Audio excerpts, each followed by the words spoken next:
Қадірлі ұстаздар, сіздерді кәсіби мерекелеріңіз мұғалімдер күнімен шын жүректен құттықтаймын.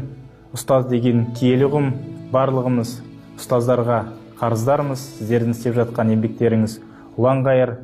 Ұстаз болу әрине де оңай емес.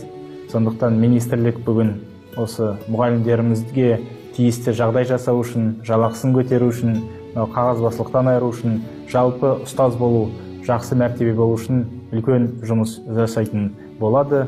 Осы мәселе бойынша мемлекет басшысында да тапсырмасы бар. Осы мерекемен сіздерді құттықтай отырып, сіздерге отбасыларыңызға амандық, мықты денсаулық, тек қана жақсылық тілеймін. Шығармашылық табыс тілеймін. Еліміз аман болсын.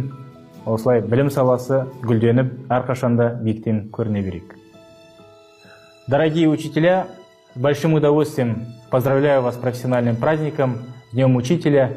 Профессия учителя является очень сложной, но в то же время очень интересной и очень важной для развития нашей страны, для будущего нашей страны.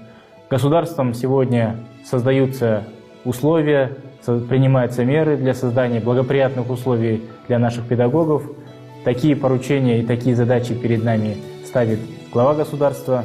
И сегодня Министерством образования и науки предпринимаются дополнительные меры для увеличения заработных плат, меры по снижению отчетности, в целом для того, чтобы создать достойные условия для работы наших коллег.